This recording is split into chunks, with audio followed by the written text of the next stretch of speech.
del operador Nabla, el gradiente, la divergencia y el rotacional. Entonces, ahora lo que estamos pensando y lo que habíamos dicho en la clase pasada es que en este curso en particular nosotros nos vamos a ocupar de una ecuación de este tipo, de una forma general, aunque va a aparecer también la ecuación de onda, donde fuera de la parte espacial va a haber derivadas temporales de segundo orden, sería la única, digamos, que no cubre esta ecuación que hay acá, que sería una ecuación de onda. Después la escribiremos cuando empecemos la otra parte el jueves, pues la que escribiremos explícitamente. Y entonces, volviendo a esta ecuación, que es una ecuación puramente espacial, o sea, está solo confinada a las coordenadas de tipo espacial, uno, dependiendo del valor de la constante, como les dije en la clase pasada, define una ecuación particular que después trabajaremos para hacer los diferentes métodos que haremos allá. Entonces, si K2 es igual a 0, se produce la ecuación de Laplace, que es la ecuación básica de la electrostática. Si K2 es igual a una constante positiva, se produce la ecuación de Helmholtz. Esa ecuación es una ecuación periódica, se llama la ecuación espacial de onda. Es decir, tiene la parte en las coordenadas espaciales de que correspondería a una ecuación de onda, no la parte temporal. Entonces, eso sería la ecuación de Helmholtz. Si K2 es igual a menos una constante, entonces uno tendría la ecuación de difusión o también la ecuación de transmisión de calor. Y finalmente, que lo veremos a final del curso, si esa constante K2 se puede escribir como una constante por un valor de la energía cinética, esa ecuación tiene la forma de la ecuación de Schrödinger. Entonces, eso es lo que nosotros vamos a trabajar esencialmente en el curso. ¿Qué es lo que va a pasar? Que la forma como yo voy a trabajar esta ecuación va a depender del sistema coordenado en el cual yo lo tengo. Entonces, el primer caso, que es lo que iniciaremos la clase próxima, vamos a trabajar coordenadas cartesianas, que es relativamente simple de manejar, pero acuérdese que la simetría del problema físico define el sistema coordenado con el cual se me simplifican las ecuaciones que van a aparecer.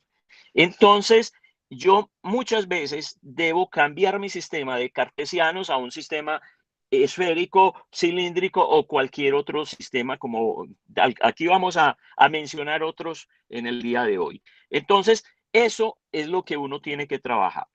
Entonces, de alguna manera, como dije en la clase pasada, entonces uno vamos a pensar en unas coordenadas generalizadas curvilíneas, digamos así. Acá vamos a llamar esas coordenadas Q1, Q2, Q3, es decir, cada coordenada Q va a estar dependiendo de X, Y, Z. Permítame en un segundo, yo cancelo que aparezcan cosas en la pantalla.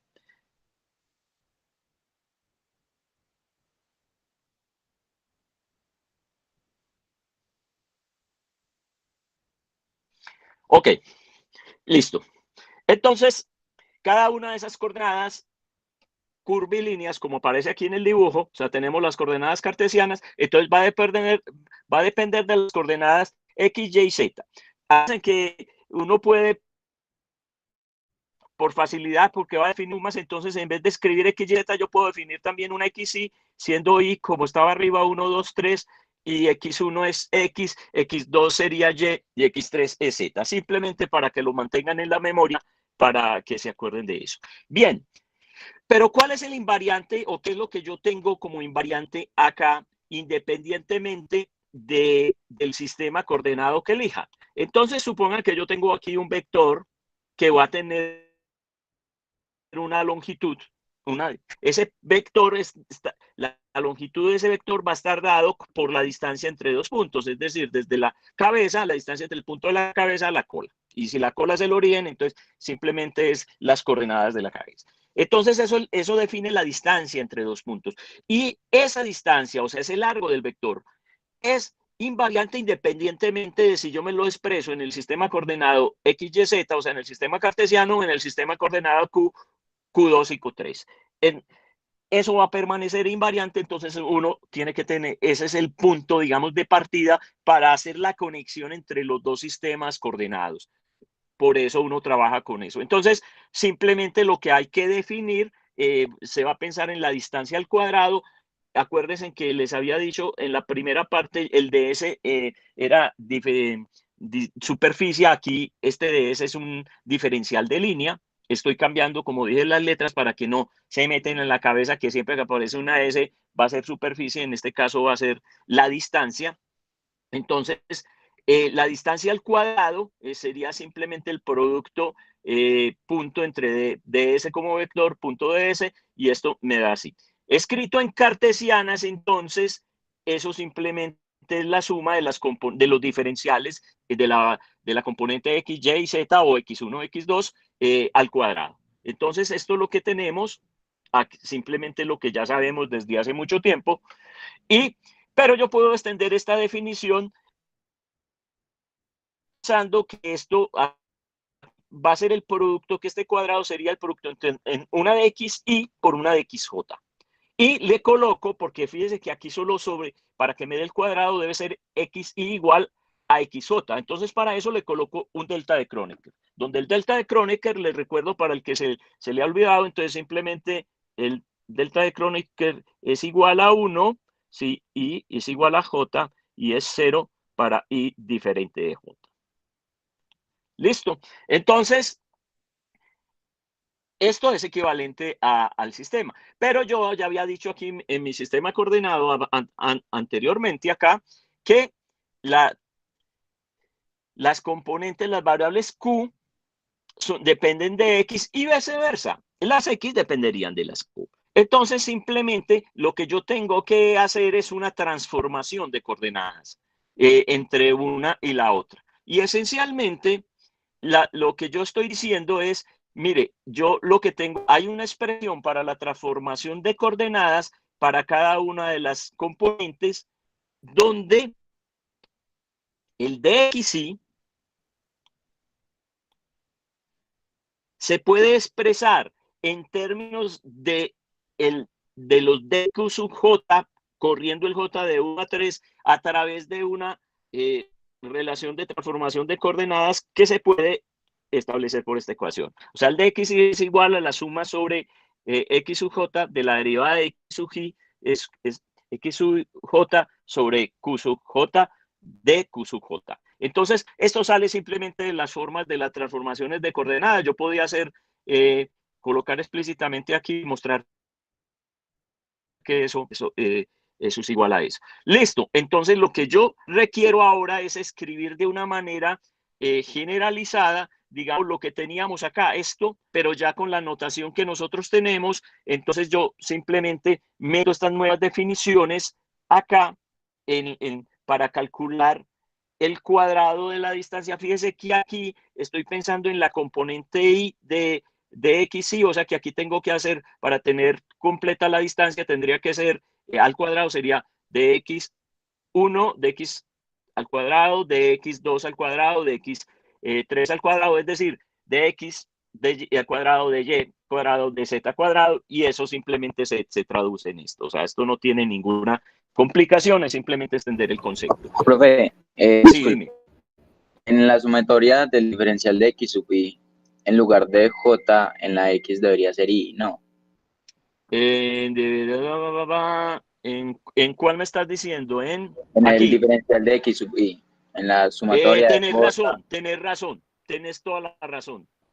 Sí, en este de acá. Muchas gracias. Sí, a eso se me chispoteó, porque cuando uno va escribiendo esto, sí, aquí en realidad, espérenme, yo lo corrijo. Pero sí, es sí. Tenés toda la razón.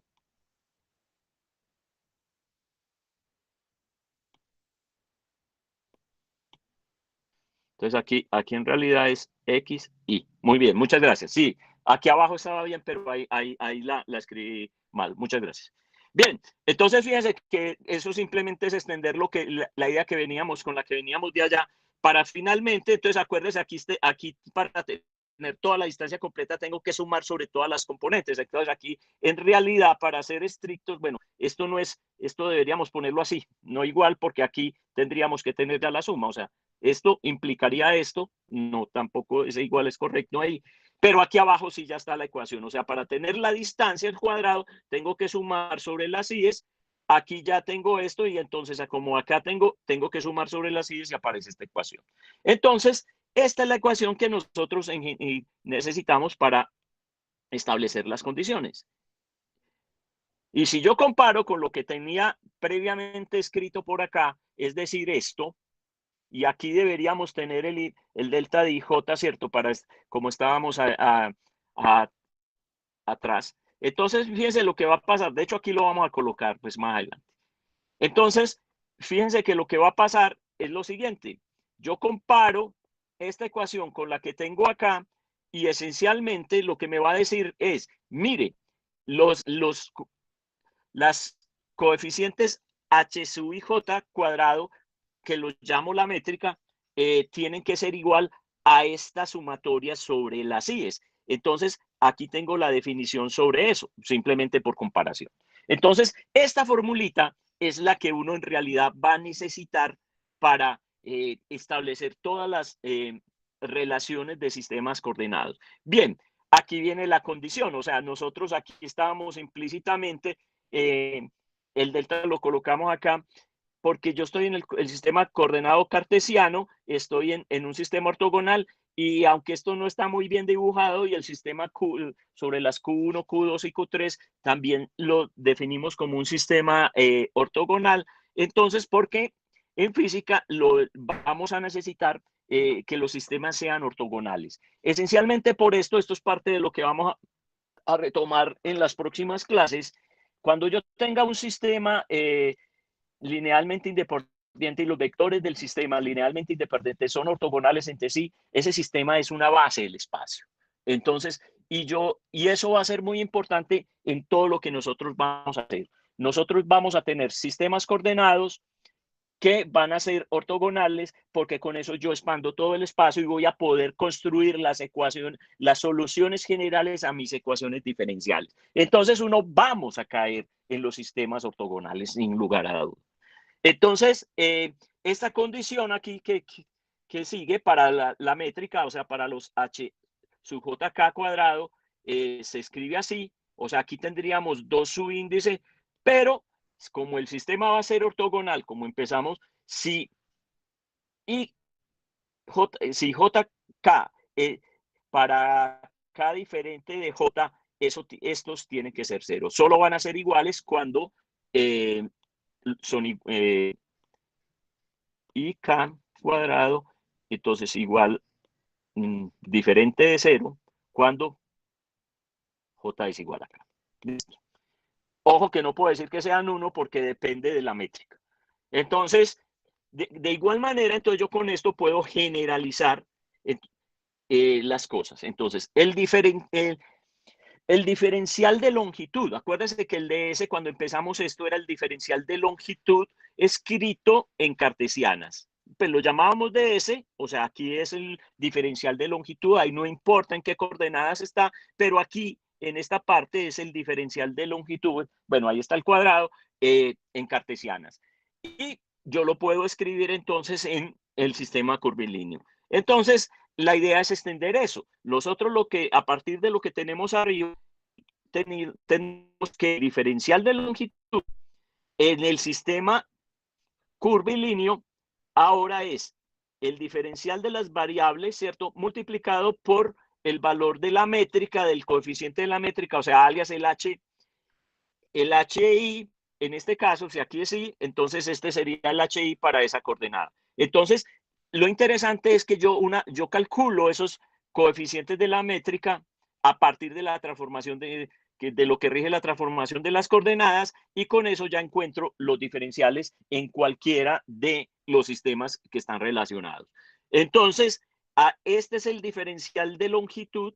El diferencial o el elemento de área sería, aquí le cambiamos la letra sería décima IJ, entonces ahora el área sería un diferencial de longitud por otro diferencial de longitud con componentes que sean ortogonales para que me dé el área, o sea, ancho por altura, ¿cierto? Entonces, esencialmente es eso. Entonces necesito, aquí ya tengo un producto y tengo esto, entonces yo lo puedo escribir así. Este sería el diferencial entonces de área, y de manera análoga entonces puedo construir en mi diferencial o mi elemento de volumen, donde ahora necesito tener tres diferenciales de longitud de S1, de S2 y de S3, todo en las direcciones ortogonales, y entonces aquí simplemente quedaría H1, H2 por DQ1, Q2, Q3. O sea, estas relaciones parecen muy simples, pero esto es lo que va a regir todo. Inclusive para cambiar, para usar los operadores diferencial, porque como lo que ya vimos en la pasada charlas, los operadores diferenciales terminan siendo derivadas en las diferentes direcciones, ya sea que yo aplique el gradiente, aplique la divergencia o aplique el rotacional. O sea, la forma de calcularlo es distinto, pero uno está derivando en las diferentes direcciones del sistema coordenado. Entonces, una vez yo tenga esto, si ya los tenemos en un sistema cartesiano, como lo hicimos al principio de X, Y, Z, pasar a un sistema curvilíneo cualquiera es simplemente usar esta idea de la métrica multiplicando ahí. O sea que eso se termina resolviendo relativamente fácil. Entonces, con miras a analizar eso, miremos esta parte. Entonces, ¿qué va a pasar en mi sistema de coordenadas curvilíneas cuando yo defino un Q sub I constante? Entonces, cuando yo tengo, lo voy a escribir aquí en el cartesiano para poderlo hacer facilito. Si yo tengo aquí Z y digo, voy a definir todos los Z constante, Z igual a 5, lo dije en la clase pasada, para Z igual a 5, y yo dejo libres X y Y, ¿cierto? Esto es X, Y, y esto es Z, y aquí esto es 5, esto me va a definir un plano en el cual van a variar los valores de X, Y, pero Z vale 5, me define este plano. Y puedo definir una dirección perpendicular o normal a ese plano sin ningún problema. Entonces, puedo definir la normal a la superficie ahí. Listo. Entonces, esto que acabé de escribir aquí, listo, eso define una superficie. Ojo, en el caso cartesiano es un plano, pero si las coordenadas son curvilíneas, entonces es una superficie que no sé qué forma va a tener, pero se entiende bien con el caso cartesiano. Entonces, y además voy a tener asociada una dirección normal a esa superficie dada por esto, donde esto crece. Entonces, en este caso yo la llamé N, pero como esta va a ser Z, entonces lo podríamos llamar el A sub 3, por ejemplo, porque Z habíamos dicho que era X sub 3. Entonces, una sub 3 de acuerdo a esta notación. Entonces, con esta definición, yo puedo calcular el gradiente de una función que está dependiendo de las coordenadas curvilíneas. Y quiero calcular la componente de ese gradiente. Ojo, mire lo que estoy diciendo. Voy a calcular el gradiente, pero voy a calcular la componente. Una vez lo tenga, calculo la componente de ese gradiente en la dirección normal a la superficie que acabamos de definir, alias definir lo que se llama la derivada normal. Entonces yo simplemente voy a denotar esto así. Yo voy a decir, voy a tener el gradiente en la dirección. Esto Q significa, voy a hacer la derivada normal en la dirección para la cual tomé Q constante y en esa dirección que tomé allá. Entonces, la derivada normal simplemente es la derivada, es una derivada en una dirección, en un sentido. De tal manera que este es S1, que es un diferencial de línea, va en el sentido de recorrido de la normal. Hasta ahí no hay ningún problema, eso es lo que yo estoy diciendo. Pero esto está implícitamente relacionado con Q, ¿cierto? Pero yo lo que hice es, esta dirección S1, yo la puedo relacionar partiendo de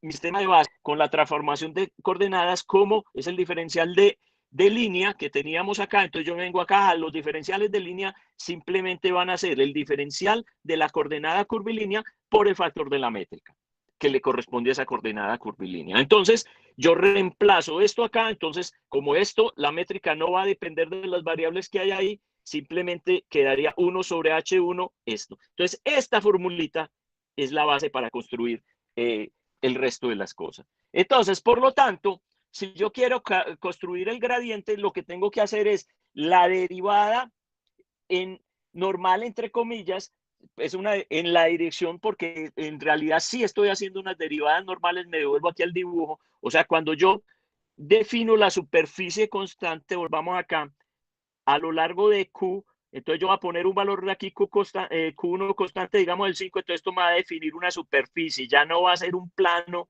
como estábamos allá, y yo voy a tener una dirección normal a esto, que aquí la estamos llamando, entonces sería la dirección A1, ¿cierto? Entonces es la misma historia que teníamos escrita allá atrás y simplemente vamos a escribir esto. Entonces, el gradiente es ¿qué? Es la derivada con respecto a la dirección en cada una de estas coordenadas. Listo. Por el vector unitario que define esa dirección. O sea, entonces, esta coordenada constante me define la superficie y voy a tener un vector unitario perpendicular a esa superficie que va a coincidir con el Q. El problema con esto, a diferencia de, me devuelvo acá y, ahora, y después el problema con las coordenadas curvilíneas es que si yo defino aquí mi Q constante, el Q2, aquí tengo una superficie definida así, ¿cierto? Y el vector va a estar acá, pero como por acá, si ahora defino el Q2 constante por acá y la normal acá, esto va a estar cambiando de dirección.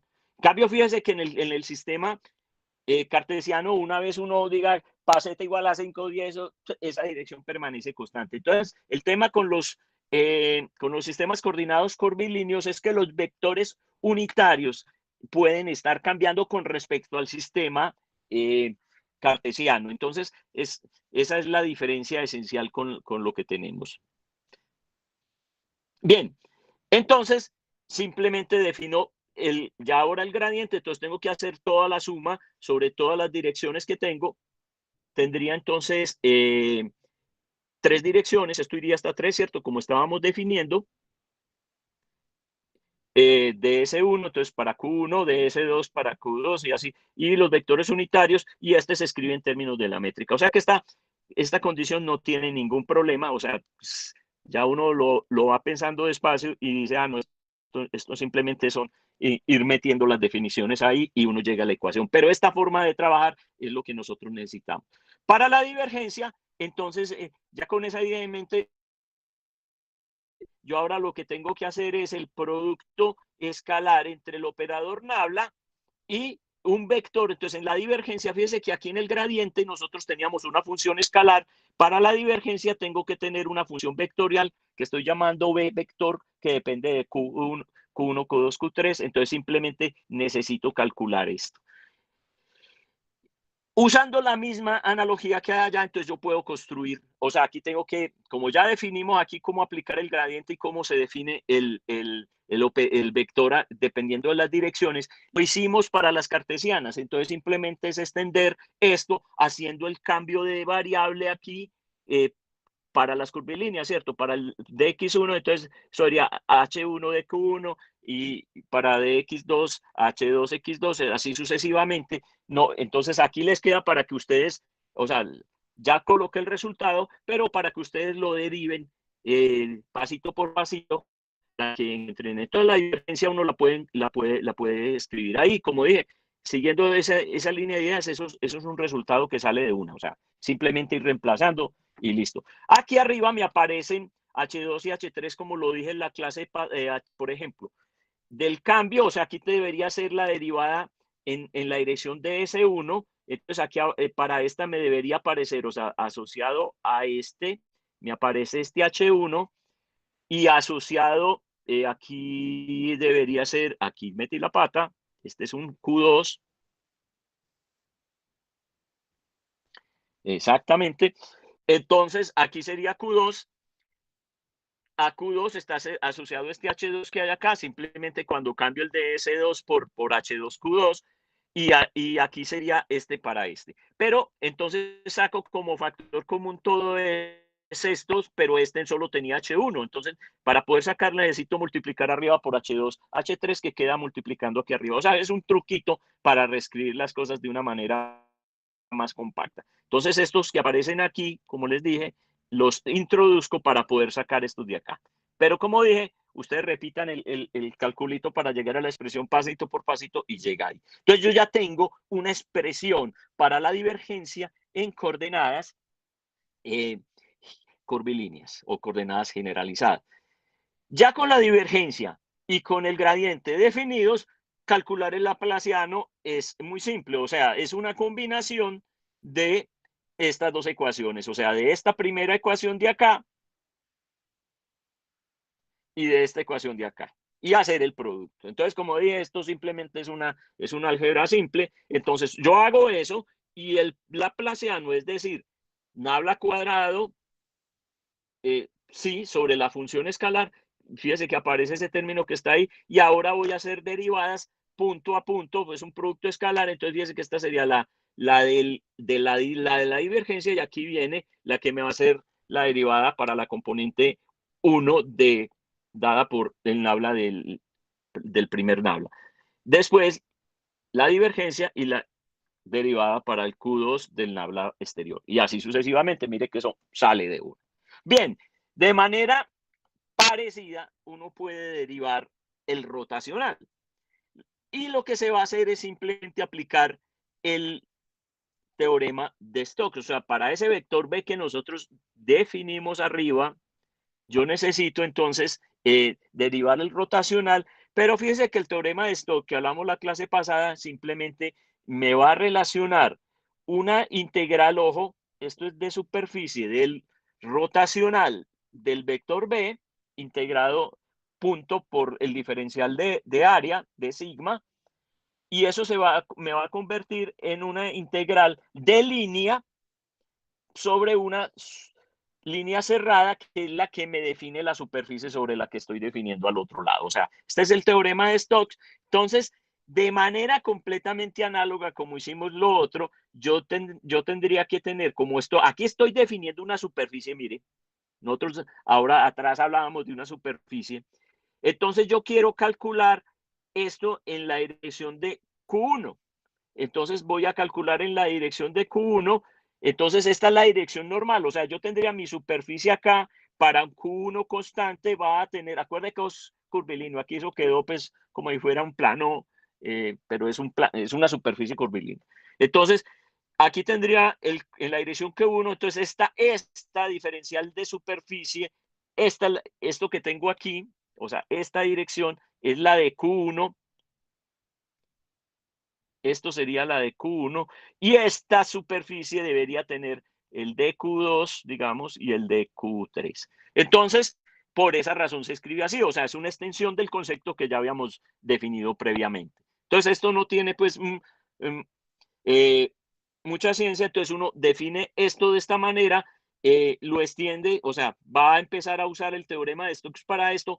Esta deducción pasito por pasito, sin los calculitos intermedios, está hecha en el libro de Arkin para construir el rotacional. Entonces, para ahorrar tiempo, digamos, simplemente revisen los pasitos y la simplificación que hay para llegar, porque fíjense que yo aquí ya tendría la definida en este momento, para que entiendan la idea. Mire que aquí tengo definida la componente del rotacional en la dirección Q1.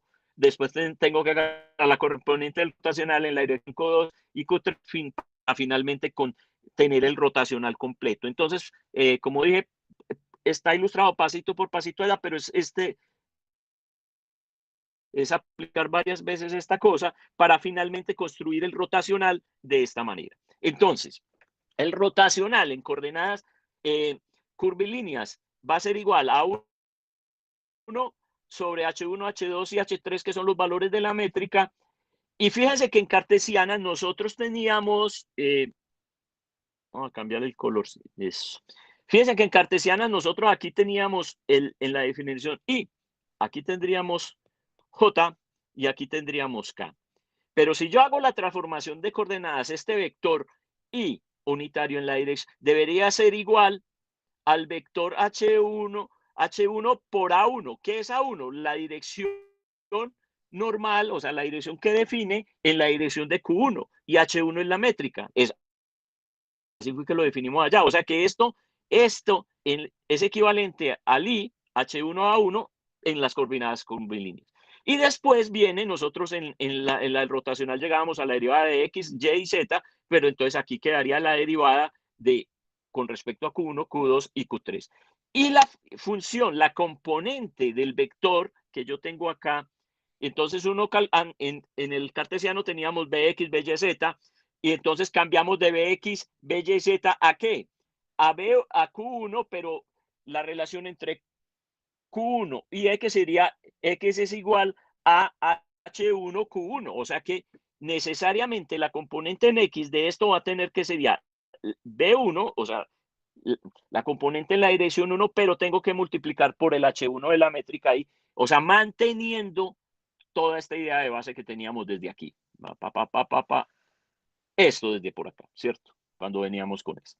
Entonces, eso simplemente reemplazar ahí y uno construye las cosas. Entonces, de todo este carretazo, esto es lo que uno tiene que mantener en mente. Entonces, fíjese que para construir todo esto, lo importante es tener los valores de la métrica, o sea, calcular, tener el H1, H2 y H3 y pare de cortar, y el resto es corte y cosa. Bien, fíjense en lo simple que va a ser esto. Entonces yo me voy para el caso de coordenadas cartesianas. Supongamos que mis coordenadas curvilíneas generalizadas van a ser las cartesianas. ¿Qué significa eso? Que Q1 va a ser igual a X, Q2 va a ser igual a Y Q3 va a ser igual a Z. De acuerdo a lo que nosotros teníamos de mi transformación, entonces escribo acá lo que había dicho por allá. Entonces el DS1, que lo podíamos llamar de X1, por ejemplo, entonces va a ser igual al H1 Q1 de Q1. Significa entonces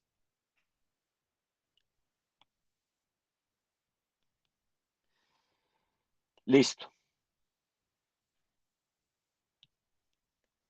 Que cuando yo escribo a esto, entonces aquí para tener sería Q1 por H1X, pero le estoy diciendo ahora mis coordenadas, las Q1 van a ser X, Y, Z, entonces es simplemente renombro, ¿cierto? Ah, listo, eso fue lo que hice, renombrar. Pero ¿qué está significando eso? Está diciendo que el H1 es 1, el H2 es 1 y el H3 es 1. O sea que las componentes de la métrica, en este caso, van a ser iguales a 1. Entonces, si yo meto en estas ecuaciones todo lo que tenía ahí, fíjese que 1, 1, 1. Ah, sí, el A1 coincide con el I, el A2 coincide con el J y el A3 coincide con el K.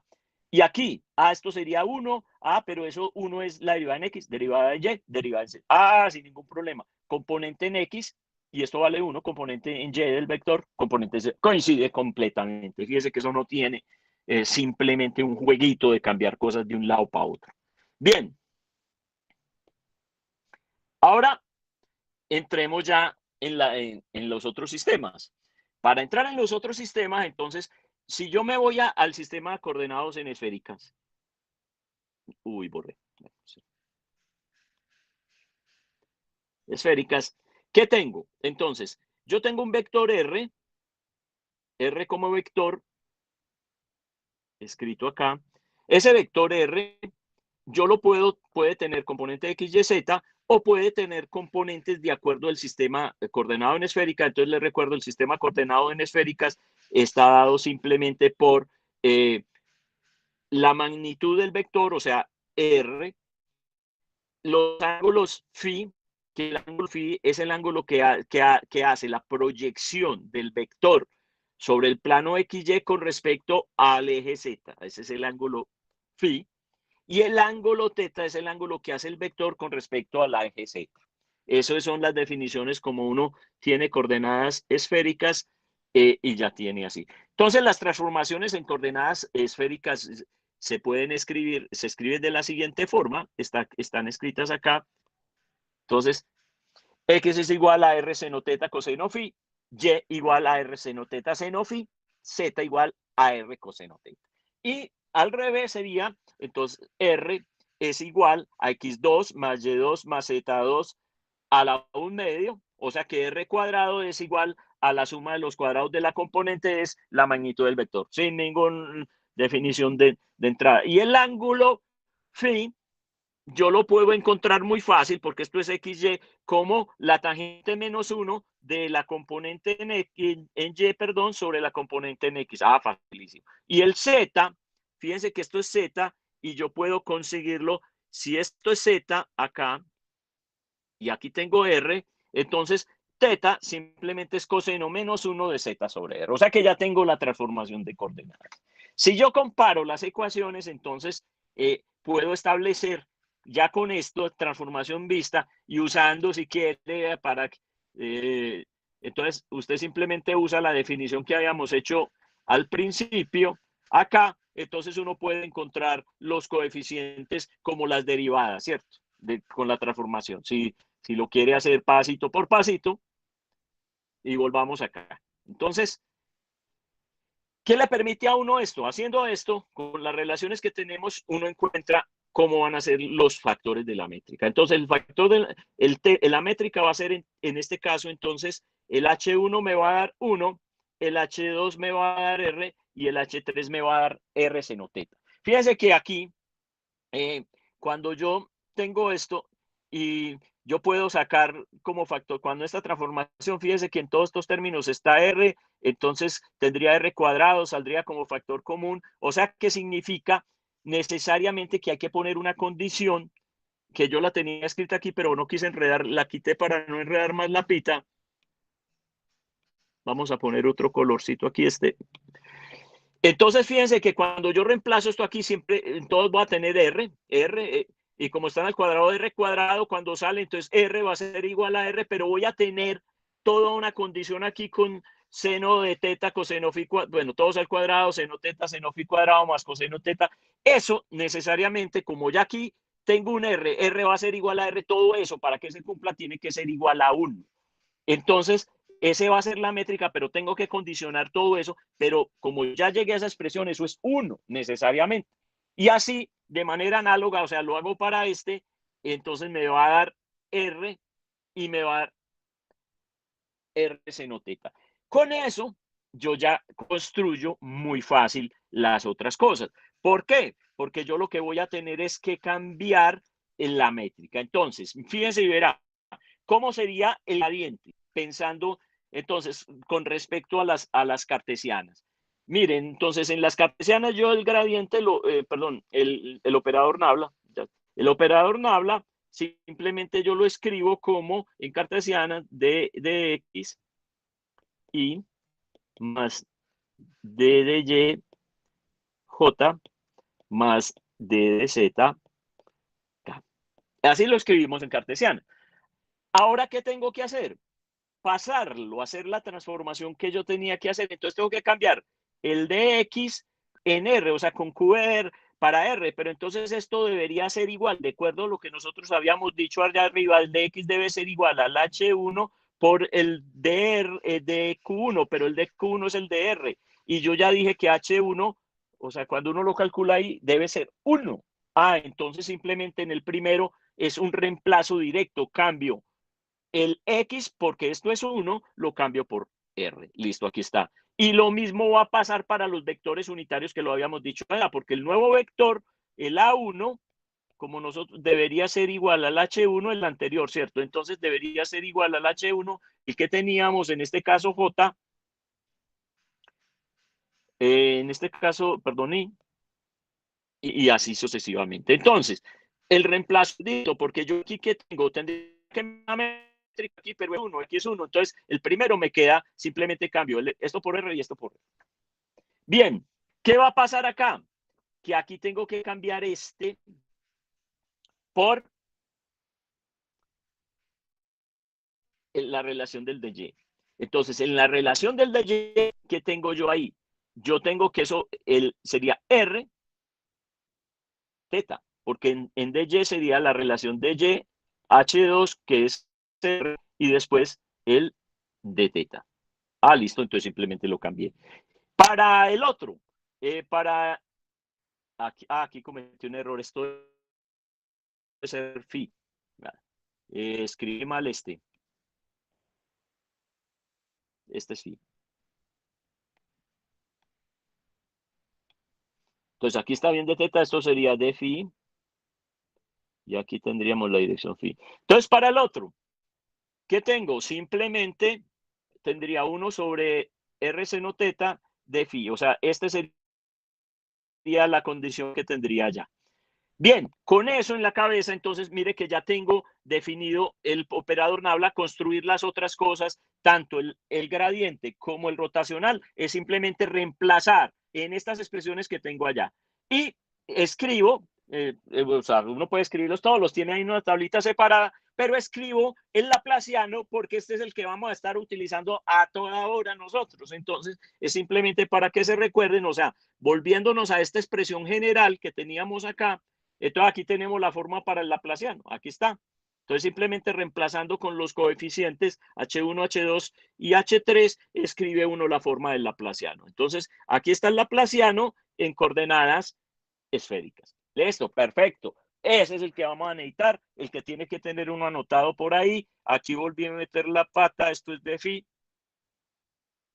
Tienen que poner cuidado, me recuerdan, yo a veces soy más...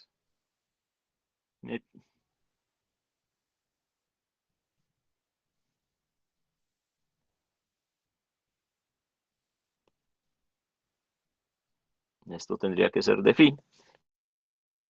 Listo. Bien, entonces mire que así uno deriva. Para coordenadas cilíndricas es completamente análogo el caso que uno tendría. Entonces, en las coordenadas cilíndricas, ¿cuáles son las coordenadas cilíndricas? Las coordenadas cilíndricas entonces serían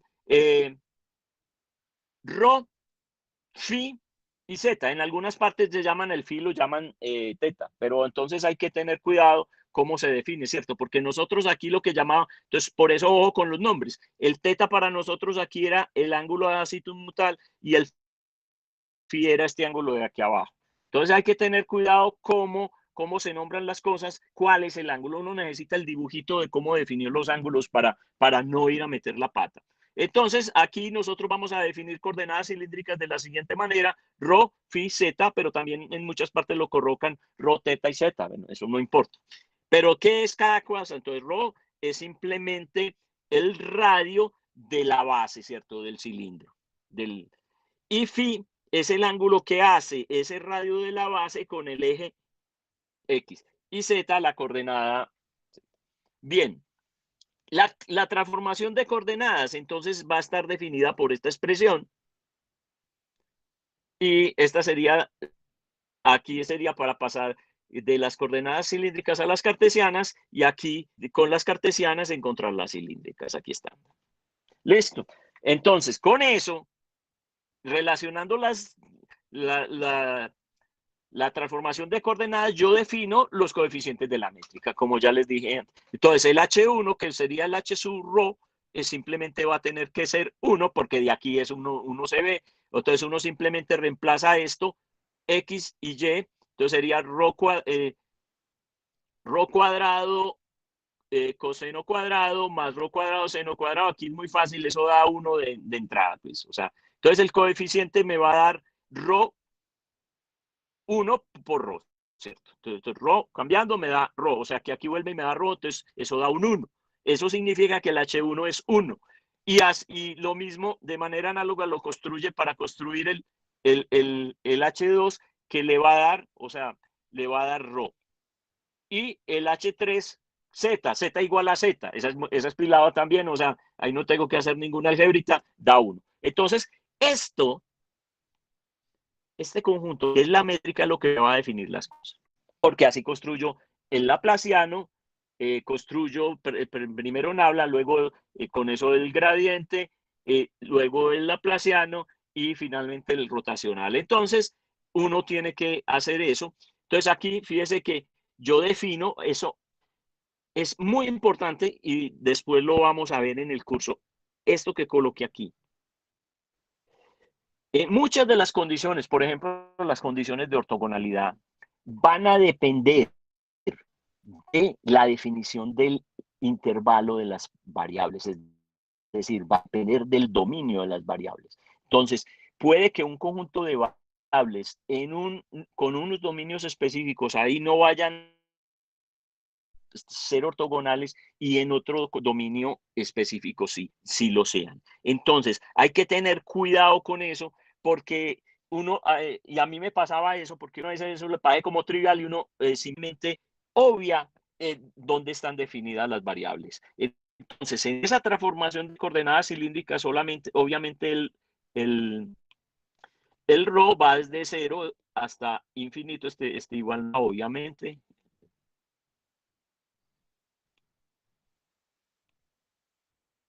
Menor que infinito. Listo. El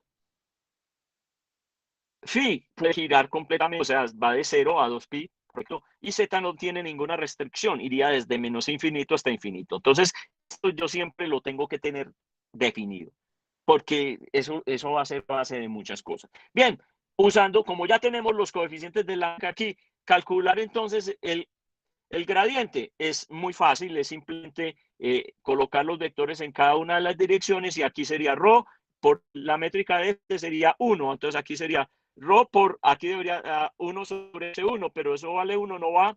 Después seguiría la otra coordenada que es phi por la métrica de phi, que h2 que sería ρ, entonces aquí cambiamos, colocamos phi y aquí debería ir h2, entonces aquí que vale ρ, entonces vale aquí. Listo. Y z que vale 1, entonces queda así. Entonces fíjese que ya aquí tengo el gradiente, muy fácil. La divergencia, lo mismo. O sea, hago el reemplazo punto a punto y así. Aquí voy a acelerar un poquito porque ya va la hora y necesito terminar en unos 5 minutos esta parte para irnos a la otra. Bien, de manera completamente análoga, como usamos las definiciones arriba, entonces puedo construir el laplaciano, que este es el que vamos a necesitar en la ecuación diferencial, en coordenadas cilíndricas. O sea que este es uno de esos que uno necesita construido por ahí. Y el rotacional está escrito aquí, usando exactamente estas cosas. Bien, por ejemplo, entonces yo esto no, uno puede usar, lo van a ver en el curso de electro, hay una cosa que se llama guías de ondas cilíndricas, alias las guías de ondas cilíndricas, cuando el medio es dieléctrico se llaman fibras ópticas, para no irme largo, pero puede ser un tubo metálico y eso puede constituir también una guía de ondas cilíndricas para la luz y entonces en ese caso no es una fibra óptica.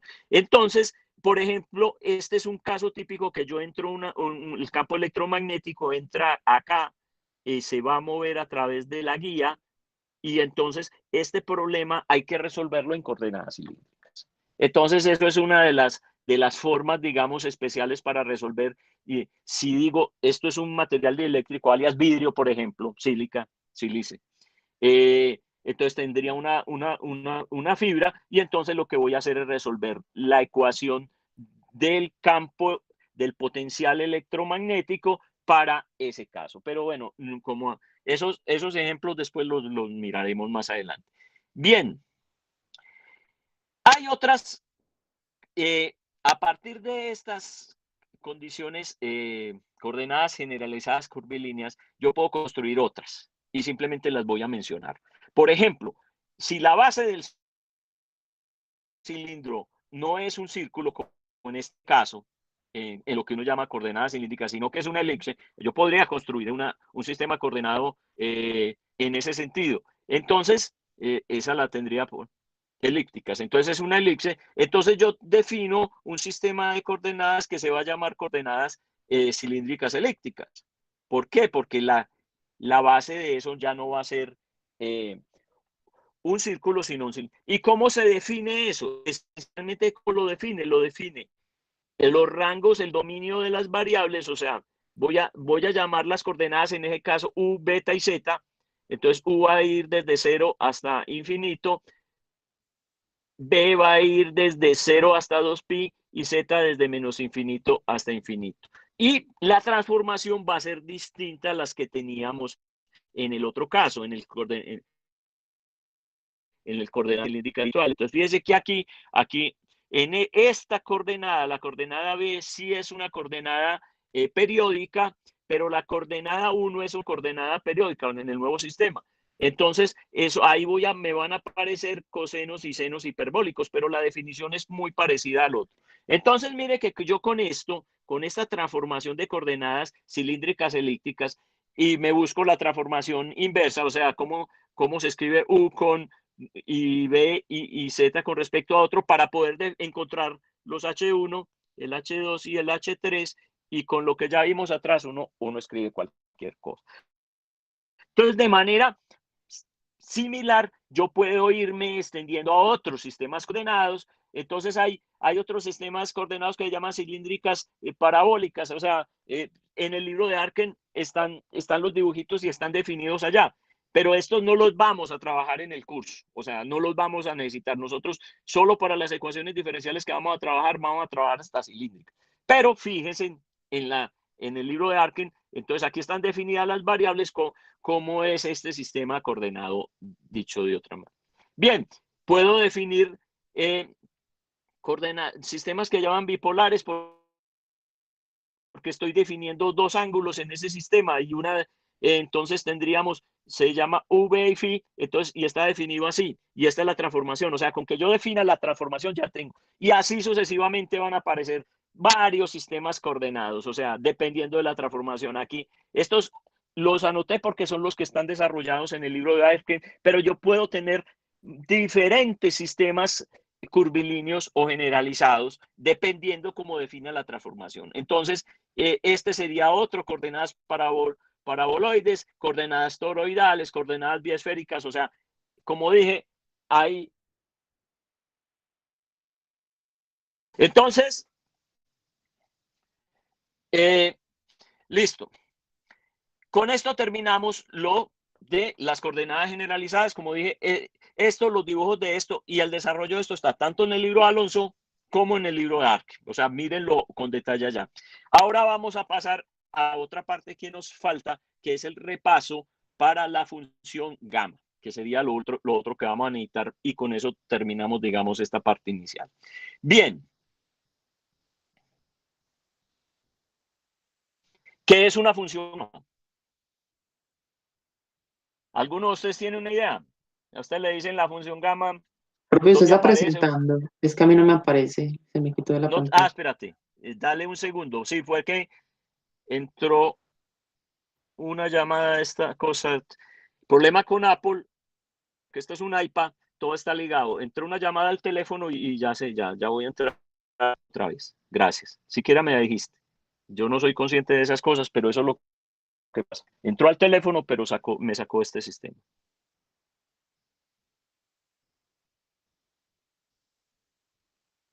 Listo. Ahí volvimos. Bueno, entonces, ¿qué es una función gamma? ¿Dónde aparecen las funciones gamma? Pues yo aquí ya escribí una definición, pero ya alcanzaron a ver una. ¿Alguno de ustedes tiene una idea? Para Eso de las factoriales funciones de gamma. forma recursiva. Y bien, sí, la idea, las funciones gamma son unas definiciones mucho más generalizadas, pero cuando la variable de la función que aparece gamma ahí es un entero, la división de las variables de la función gamma coincide con la definición del factorial. Entonces, ojo con eso. Entonces, uno diría, es una generalización del factorial. No, el caso, yo lo diría al revés. El factorial es un caso particular que sería una función gamma cuando la variable es una variable entera, es un número entero. Entonces, vamos a hablar un poquito ahora de la función gamma. Hay varias definiciones, que están escritas en el libro de Arken y el de Alonso sobre la función gamma. Primer comentario. Las funciones que nosotros vamos a trabajar en el resto del curso son funciones que aparecen como soluciones a una ecuación diferencial. Vamos a ver vamos a ver senos y cosenos, o las funciones exponenciales imaginarias, sea la IFI, o las funciones exponenciales reales, o alias senos y cosenos hiperbólicos. Esos son soluciones a ecuaciones diferenciales. Vamos a ver las funciones de Bessel, que son soluciones a la parte radial en coordenadas cíclicas de una ecuación diferencial. Vamos a ver los polinomios de Legendre, que son soluciones en coordenadas esféricas a una parte de la ecuación diferencial. Después les digo cuál. Después vamos a ver los polinomios de Hermite y los polinomios de Laguerre. También son soluciones a ecuaciones diferenciales. Entonces, en todo esto que vamos a hacer de aquí en adelante, vamos a estar hablando de funciones que terminan siendo soluciones a ecuaciones diferenciales. Pero pasa algo muy particular con la función gamma. Resulta que la función gamma no es una solución de ninguna ecuación diferencial, pero aparece en muchas integrales o permite resolver integrales, una vez usando las definiciones de una manera mucho más simple. Entonces, es importante tener las definiciones de la función gamma porque en algunas cosas que nosotros vamos a tener, porque vamos a tener condiciones de ortogonalidad y que tenemos que definir para encontrar las soluciones particulares de las ecuaciones diferenciales, y en general uno termina con una integral al final. Entonces, en algunos de esos casos, no siempre, pero por ahí puede que aparezca una integral muy rara, pero que uno dice, esta integral, si yo denomino esto y esto de cierta manera, es una función gamma, y entonces por eso vamos a entrar a repasar esto. Supongo que yo se los debieron haber contado por ahí en alguna parte, y si no, pues bueno, aquí vamos con un repaso sobre la función gamma. Bueno, entonces vamos a trabajar sobre varias definiciones de la función gamma en este momento. La primera definición que se va a considerar va a ser la definición de Euler para el caso, y lo hace definiéndolo como un límite infinito. Entonces, simplemente va a definir entonces la función gamma de z. Ojo, z puede ser inclusive real o puede ser complejo. Entonces, hay cuidado porque dependiendo de eso, uno tiene que manipular las definiciones. Entonces, la primera definición, que es la de Euler, si mire que aquí está descrito, es una definición. La función gamma de z va a ser el siguiente límite. El límite cuando n tiende a infinito de esto. De 1.2 por 1 por 2 por 3 por hasta n, o sea, sería n factorial para no ir muy largo. Y abajo tendría z por, o sea, el argumento, por z más 1, z más 2, y así sucesivamente hasta z más n. Y todo eso multiplicado n, o sea, este número, n a la z. Esa es la definición de Euler para esto. Bien, ¿qué va a pasar en la definición de Euler para la función gamma? Que z no va a poder ser igual a 0 ni a enteros negativos. Eso es. Entonces z va a poder tener valores enteros positivos. Listo. Bien. Sigamos. Tomen lo siguiente. Y esto es importante porque sí, dime. Pero z sí puede tomar valores de fraccionarios negativos o valeros negativos no. Puede ser fraccionarios, pero positivos. Después, sí. Ahorita lo vamos a ver. Sí. Vale. Z va a poder ser números fraccionarios. Inclusive, en general, pueden ser números semienteros. O sea, semienteros, y pueden ser no semienteros. Pueden ser fraccionarios, sí. Sí, por eso termina siendo una extensión al concepto del factorial. O sea, yo dije, en realidad es al revés, ¿cierto? O sea, el factorial es un caso particular de eso. Sí, Z puede llegar a ser un fraccionario. Bien, lo miraremos un poquito más adelante. Miren lo que va a pasar con esta definición de Euler. Si yo cambio Z por Z más 1, en la definición de Euler, entonces aquí tengo que cambiar, coloco z más 1, el límite sigue siendo igual arriba, me queda igual, pero va a cambiar aquí abajo. Aquí el n es el mismo, pero aquí quedaría la z más 1.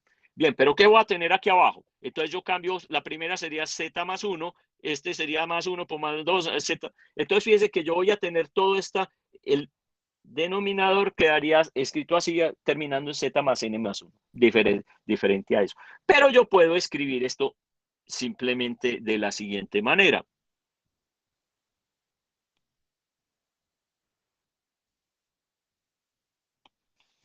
Entonces, yo aquí tengo n a la z más 1, entonces me voy a quedar con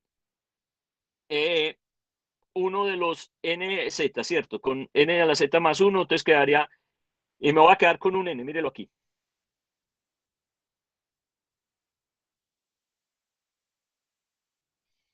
Enseguida miro, entonces yo puedo partir esto de la siguiente manera. Entonces, voy a escribir, me voy a quedar con lo siguiente, aquí voy a colocar un z abajo, que aquí lo borré. Ese z no estaba en esta expresión, entonces tengo que multiplicar. Entonces, el n, este n1 es el que tenía aquí, véalo acá, listo, el del 1, listo. Y aquí no hay un z, no hay ningún z suelto, no está. Entonces, fíjese que multiplico arriba abajo por z, listo, aquí lo tengo. Y me voy a quedar con este término, z de n más 1. El último término antes de este sería z n más n. Entonces arranco, mire que z1 más 2, o sea, aquí está todo, y me quedo con este. El último lo tengo aquí, véalo aquí. Y este que no lo tenía lo construyó así, o sea que esto lo puedo escribir así. Pero fíjense que esto es muy simple de escribir. Aquí simplifico.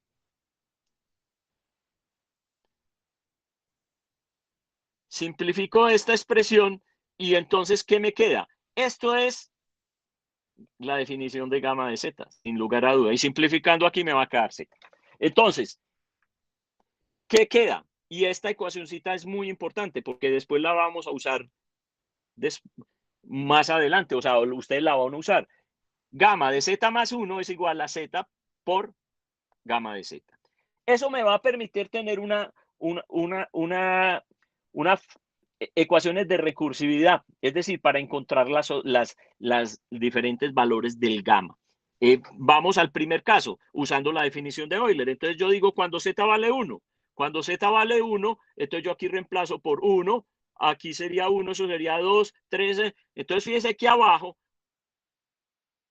cuando z es igual a 1, en este caso, abajo me queda 1, 2, 3, n por n más 1. Y arriba que me queda 1, o sea, aquí, hasta aquí viene todo un factorial. Entonces, fíjense que simplemente esto se va este de arriba, se va este, y me quedaría el límite cuando n tiende a infinito de 1, n más 1 por n, porque esta vale, ojo que cuando eso como está ahí divergente, hay que aplicar L'Hopital, derivo arriba y abajo y me queda, y luego saco el límite y tal, me queda 1. De esto después de aplicar L'Hopital. Entonces, gamma de z igual a 1 me da 1. Pero con esta ecuacióncita que acabamos de describir aquí, yo puedo encontrar fácilmente los otros. Así de simple. Gamma de z igual a 2 sería, entonces de acuerdo a esto sería z igual a 2, entonces eso sería 1 más 1, sería el caso de 1, aquí, porque ese sería el que tendría gamma de 1, entonces yo ya tengo 1, y gamma de 1 es 1, entonces z igual a 2, como argumento me daría gamma igual a 1. Ahora, si yo tengo z gamma de 3, entonces ¿cómo pienso gamma de 3? Pienso gamma de 3 como z, no como z, sino este argumento 3 igual a 2 más 1, ¿cierto? Entonces este sería el z. Sería mi z, entonces z más 1. Entonces, aquí entonces gamma de 3. Entonces el z sería 2. A ver, entonces dice 2, listo, 2.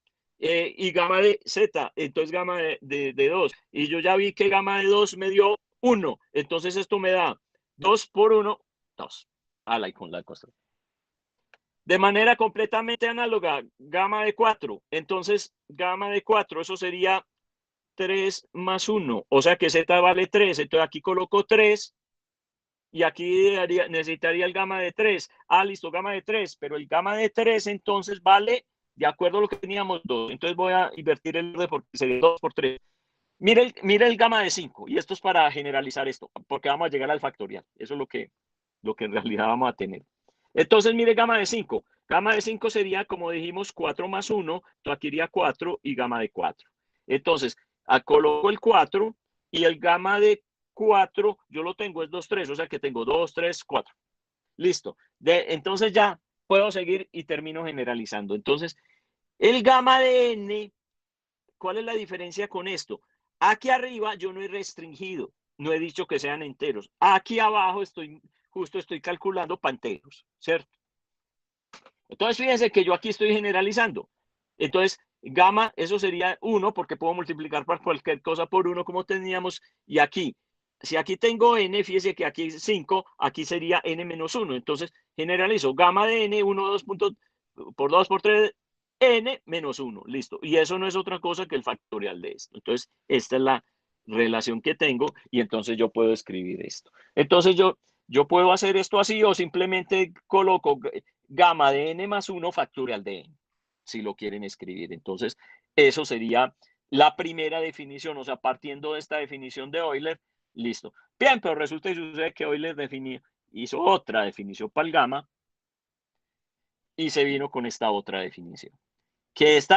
Entonces, con esta primera definición, uno establece la relación con los dos sin ningún problema. Listo. Ahora vamos para esta. Euler hizo otra definición para la función gamma y es integral. Y dijo, por definición, la función gamma de z va a ser igual a la integral desde 0 hasta infinito de e a la menos t por t a la z menos 1 integral. Esta es la definición que propuso Euler, pero hay una restricción. Acuérdense que z para la función gamma puede ser real o compleja. Entonces, como puede ser real o compleja, para que esta definición integral tenga consistencia, es necesario, y eso lo definió Euler, que la parte real de la función z sea mayor que 0. O sea, ¿por qué? Porque después yo no voy a alcanzar a hacer eso, porque si me pongo a hacerla, pero estas equivalencias están hechas en el libro de Arken, uno puede establecer las relaciones entre esta definición como límite de Euler y esta definición integral. Entonces, se puede hacer, pero fíjense que yo en esta definición ya saqué los valores negativos. Entonces, y 0. Entonces, fíjense que de aquí de alguna manera dijimos el valor real de z, que puede ser complejo, es mayor que 0. O sea, no puede ser 0 ni valores negativos. Pero z como argumento puede ser un complejo. Listo. Bien, entonces Euler la escribió así, pero también hizo otras definiciones alternativas o se construyeron otras definiciones alternativas basadas en la primera, definiciones integrales. O sea, puede ser esta forma integral o puede ser esta otra forma. Gamma de z igual a la integral de 2 desde 0 hasta infinito de e a la menos t. Fíjese la diferencia entre esta, aquí e está a e a la menos t, aquí estaría e a la menos t cuadrado y aquí tendría t menos 2z menos 1. Mire que aquí hay un 2 y aquí, bueno, y pues la condición es la misma. Y también puedo definirla de esta forma. Esta es otra definición. Pero la que nos va a interesar en este momento, aunque podemos usar también la 4 cualquiera, vamos a analizar rápidamente la definición de la ecuación 5 de la función gamma. ¿Qué pasa en la definición de esa integral de gamma como integral usando la definición 5? Si yo digo que gamma, pregunta que hicieron hace un rato, y aquí vamos a jugar, si esto vale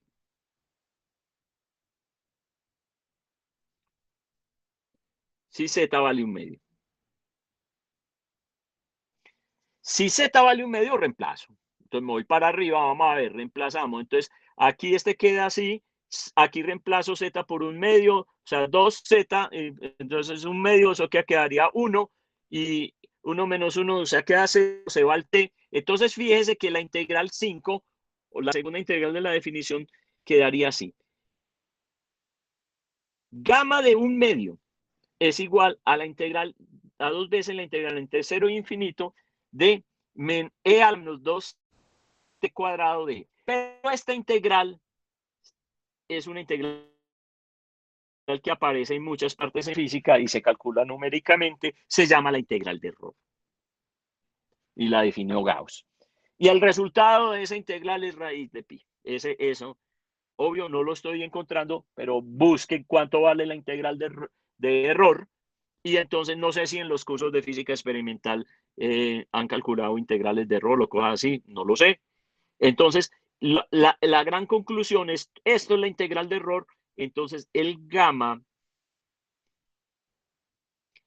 de 1/2 es igual a raíz de pi. O sea, puedo tener esto. Ojo, y aquí hago una aclaración. Pilas con esto.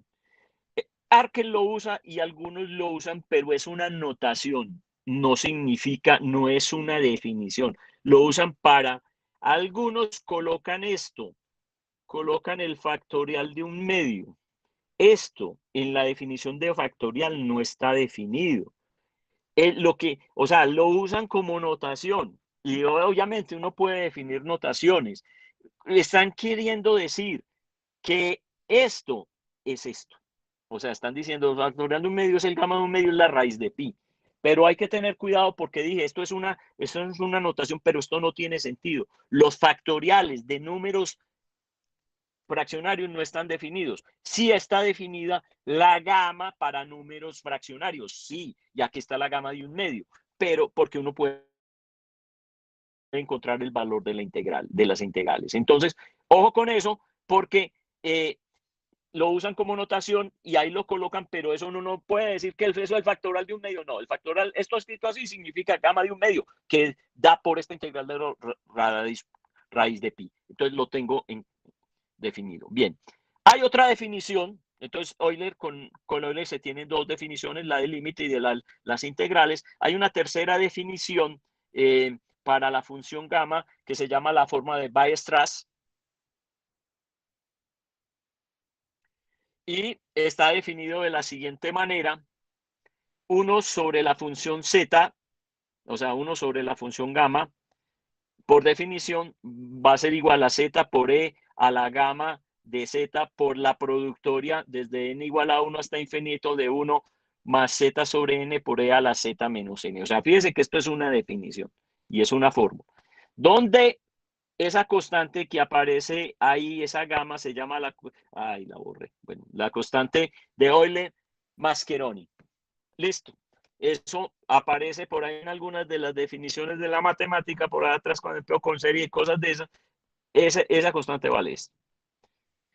Bien, esta definición es muy rara, pero uno la puede derivar, se puede derivar a partir de la primera definición que hace Euler.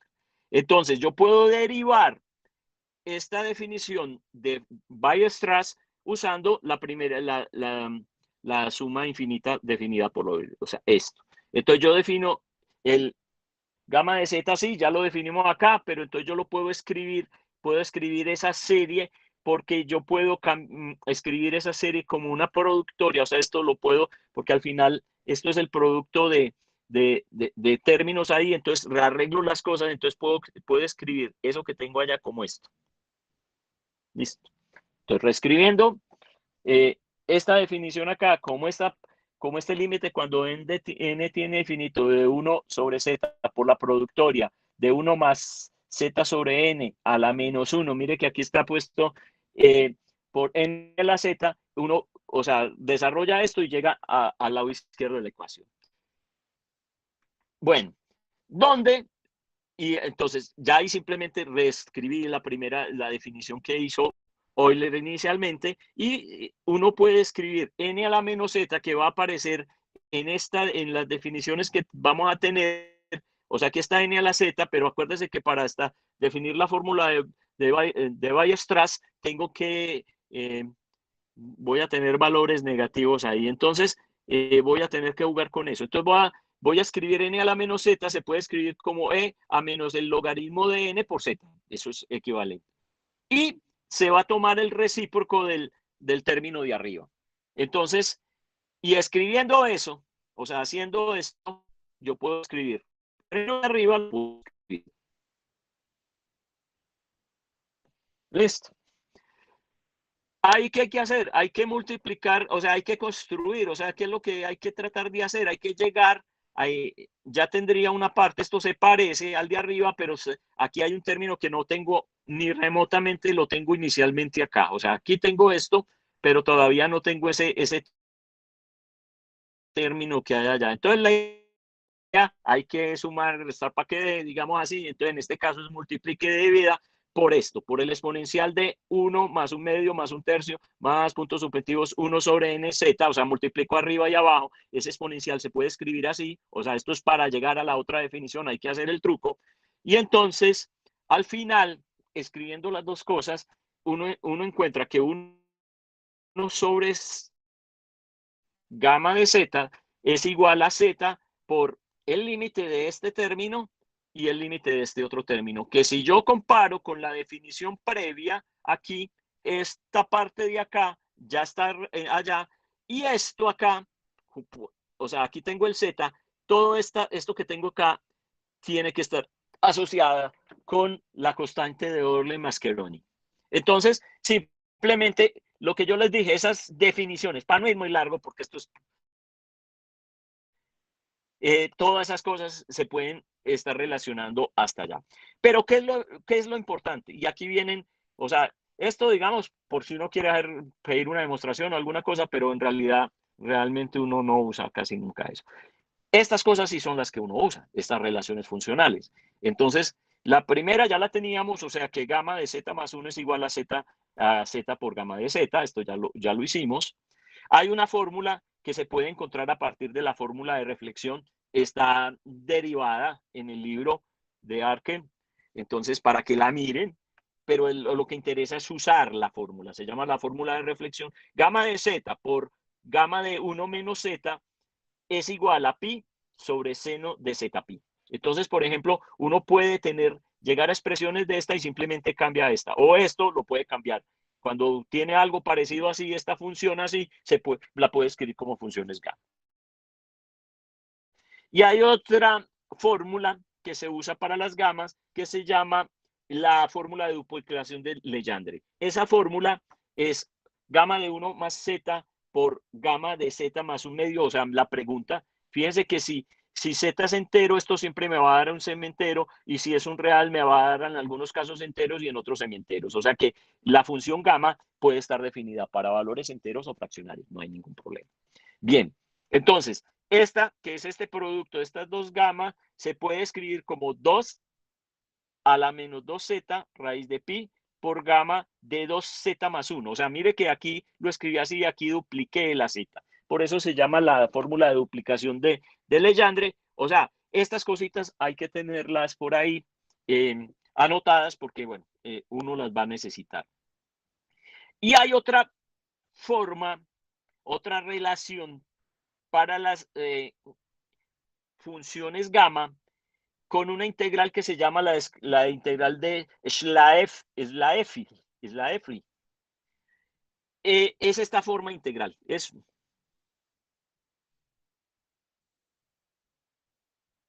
esta integral. La integral de e a la menos t por t a la nu de t. ¿Qué va a dar esa integral? Integrada pues con unos límites de integración definidos. Resulta y sucede que cuando nosotros veamos funciones de Bessel, nosotros vamos a tener funciones de Bessel y las funciones de Bessel van a tener un subíndice norma, que por ejemplo lo llamamos nu. Entonces van a aparecer integrales y cosas por ahí, y en algún momento, miren que esto que aparece aquí, si yo estoy pensando con funciones de Bessel, esto puede aparecer en alguna función de Bessel. Entonces las funciones de Bessel, lo vamos a ver, hay unas definiciones, pero van a tener unas soluciones asindóticas, es decir, cuando el argumento tiende a infinito, tiende a cero. Entonces, la ventaja de esta integral, y simplemente la escribo, es que en algunas de las soluciones asintóticas de las Bessel va a aparecer. O sea, va a aparecer esa forma integral. Pero esa forma integral simplemente yo la puedo escribir como una gama con esta ecuación. O sea, va a ser igual a 2pi i nu menos 1, es un valor armónico. Este es el orden, o sea, esto va a ser el orden de la función gamma, el número de la función. Como dije, eso después lo veremos. Y este sería el gamma de nu más 1. Es decir, yo puedo cambiar esta integral por esto. Y esto es un número, va a ser la gamma 1, 2 o 3, perdón, la J1, la J2, J3, y entonces simplemente eso va a ser el argumento ahí. Eso lo menciono porque en algún caso va a poder pasar. Bien. El que hizo la anotación, o sea, lo ya dijimos para no alargarnos mucho con esto, la relación entre el factorial y la gamma se pudo establecer por una notación de Gauss, que Gauss hizo, denotó el factorial, o sea, un pi, una productoria, pero simplemente es pi como productoria de z, y simplemente eso es el factorial de z, o sea, una productoria. Y lo que nosotros establecimos por allá arriba era cuando z es entero, entonces, porque eso es un factorial, entonces eso es igual a la gamma de z más 1. O sea, habíamos encontrado para gamma de z igual al factorial de z menos 1. Es equivalente. Entonces, pero z entero positivo, ¿cierto? Listo. Es simplemente para establecer la relación. Bueno, después se viene otra cosa. Yo puedo derivar la función gamma. Y eso va a permitir definir unas funciones que se va a llamar, cuando es la primera derivada, se va a llamar la función de gamma, y cuando es una derivada de orden enésimo, se va a llamar una función poligama. Simplemente voy a colocar la definición por si alguna vez se la encuentran por ahí en el camino. Entonces, la función de gamma es una función que voy a llamar psi de z más 1, y por definición, eso va a ser igual a la derivada de la función gamma de z más 1, o sea que hay que irse a derivar, ¿cierto? Entonces lo más fácil es trabajar con la definición del límite, bueno, y voy derivando, o sea, y normalizada, o sea, dividida por la gamma de z más 1. Eso es lo que se llama la función de gamma. Y una función polígama de orden m sería la psi de m de z más 1, y por definición va a ser igual a la derivada de orden m más 1, perdón, con respecto a z. Fíjense que eso es lo que está. Pero fíjense que como vamos a trabajar con el logaritmo de la función gamma de z más 1, o sea, esa derivada, esa definición de la función gamma se va a poder encontrar aquí. Si usted mira acá, uno generalizar esto con esto dividiendo es simplemente introducir el logaritmo. Entonces, esta es la definición de la función poligama, y se puede escribir en serie de esta manera, simplemente para que tengan la definición. Bien, hay otra función que aparece por ahí y que uno la va a poder relacionar con una función poligámica, pero simplemente para que lo tengan, digamos, como la función z de Riemann. Entonces, la función z de Riemann aparece para las definiciones que tenemos aquí previas, cuando z es igual a 0. Y la Riemann definió su función z de m de la siguiente manera. La función z de Riemann, en este caso, z, pues esa z así como toda rara, corrosquito. Z de m es igual a la sumatoria desde n igual a 1 de 1 sobre n a la m. Esta es la definición. O sea, esto, mire que aquí está por definición. Así la definió Riemann. Bien, lo que pasa es que yo cuando tengo esta definición de la función poligamia para z igual a 0, o sea, mire que aquí z, y entonces me daría la función poligamia de orden m, con esto 1 significa z igual a 0, esto se puede escribir en términos de una función z de Riemann. Entonces esto es igual a menos 1 m más 1 por m factorial por la función z de Riemann de m más 1. O sea, es una relación para escribir esas cosas nomás. Bien, bram. Listo. Otras dos definiciones para terminar. Así como yo definí, digamos, la función poligamia y multigama, se van a definir otras funciones basadas en la función gamma. Se va a definir una función que se va a llamar la función beta, que también en algún momento va a aparecer por ahí. O sea, en realidad aparecen unas integrales, entonces uno simplemente las reescribe. La función beta, por definición, B de PQ, es una combinación de gamas. ¿Cómo va a estar definida la función beta? Es la gama de P por la gama de Q sobre la gama de P más Q. Entonces, yo puedo empezar a jugar con las definiciones integrales que hicimos con la segunda definición de la integral que hizo Euler, ¿cierto? Para escribir esto y armar esto. Entonces partiendo de esta definición, voy a escribir cosas. Listo, entonces me vengo acá. Voy a escribir la gama de P por la gama de Q. Entonces, volviendo por aquí atrás a la definición de, para que se acuerden, está bien lejos. Listo, volviendo a estas definiciones, a esta o a esta. Entonces vamos a trabajar con la 5, que es la del T cuadrado. Listo, entonces voy a usar la definición 5 de Euler para la gama. Listo, entonces eso es lo que voy a hacer. Entonces me devuelvo para para encontrar la función beta. Entonces, voy a escribir, tengo que construir esto con este producto. Entonces, el producto de gama de P por gama de Q.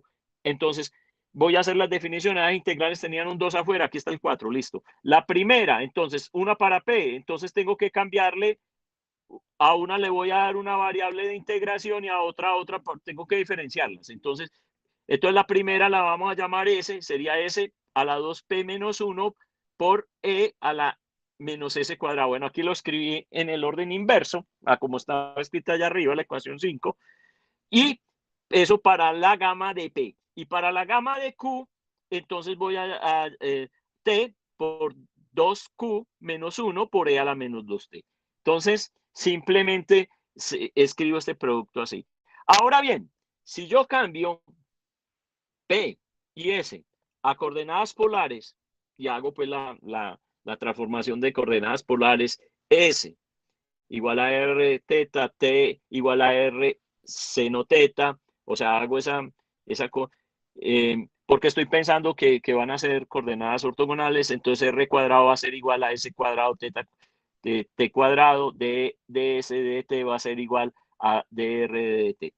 Entonces, ¿por qué hice la transformación para polares? Entonces, lo único que hago es reemplazar las cosas que tengo ahí en mi nueva transformación. Fíjense que estas coordenadas S y T, que son las que voy a cambiar, terminan siendo mudas en la definición porque la integral está definida y son las variables sobre la integración. Entonces, no hay problema. Entonces, simplemente es para reescribir esas integrales. Entonces, he escrito reemplazando allá, pues esto se puede escribir así, o sea, y queda esta otra integral acá, pero esta integral, fíjense cómo uno rearregla las cosas, esta primera integral en R no es otra cosa que si yo la miro, que la integral de P más Q, la definición de la gama de P más Q, como estaba, entonces la escribo. Y necesito un 2 porque la definición de Euler, aquí hay un 4 para construir esto, entonces se van 2 y queda acá. Entonces esta es la gama de P más Q. Y me queda esta otra integral que está ahí. Entonces, ¿qué es muy fácil? Entonces, fíjense qué tan simple lo que acabamos de hacer. Esta es la definición de la función beta. Listo. Por definición, la función beta de PQ es la gama de P por la gama de Q sobre la gama de P más Q. Listo. Yo empecé a desarrollar la gama de P por la gama de Q, haciendo el cambio, listo. Llegamos a que la gama de P por la gama de Q es igual a 2 veces la gama de P más Q por esta integral. Entonces, simplemente yo paso esto a dividir aquí al otro lado. Esto por definición entonces sería la función beta y encuentro una definición integral para la función beta.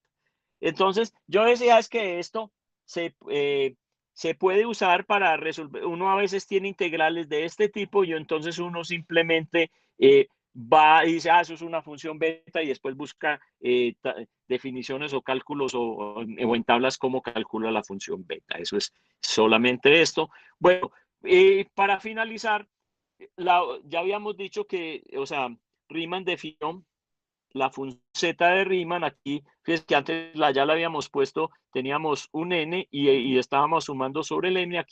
Aquí cambiamos el n por z. Simplemente para generalizar un poco la definición. Entonces esta es la función z de Riemann definida así, pero yo puedo redefinir la función z de Riemann partiendo de cómo lo hizo de la siguiente manera, usando las definiciones integrales de las funciones gamma. Entonces, una equivalencia que teníamos allá arriba. Entonces, la función z de Riemann se puede escribir como 1 sobre gamma de z por la integral desde 0 hasta infinito de t a la z menos 1 a la t menos 1 de t. Entonces, hay formas de calcular esta función z de Riemann, o sea que cuando yo tenga integrales de este tipo, puedo jugar con mi valor de la función gamma y para esa variable y el valor de la función z de Riemann y establecer cuánto va a valer la integral. O sea, el gran truco, digamos, de las funciones gamma y de esto es usarlas para resolver integrales. Pero, como dije, solo teníamos esta clase para hacer esto. Entonces, yo voy a sugerirle, aunque a John David, que les haga algún ejemplo de alguna en el taller, de algún ejemplo de resolver integrales donde se usen las funciones gamma. Esencialmente es eso, porque eso es lo que efectivamente vamos a necesitar en alguna parte del curso, o sea, para que ustedes puedan hacer el álgebra. Listo, ese es el tema, digamos, que completamos de esta primera parte. Y entonces quedaría, voy a cambiar ya de aquí.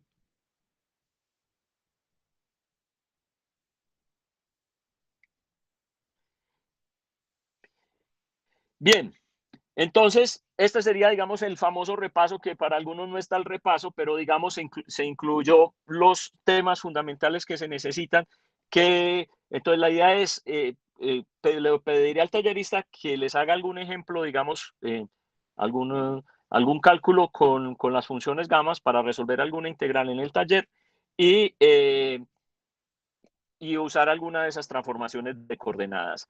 Con eso cerramos, digamos, como esta primera parte y entraríamos el jueves a la parte nueva que, digamos, que ese es el tema esencial del curso. Entonces, ¿alguna pregunta hasta el momento?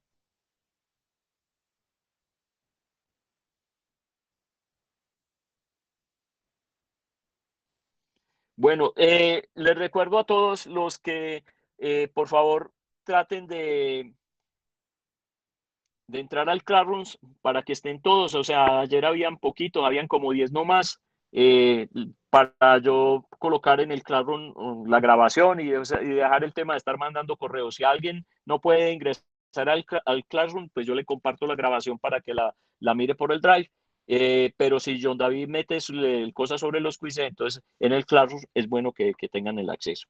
Bueno, eso es todo por hoy. Nos vemos el jueves, entonces, si no hay ninguna pregunta.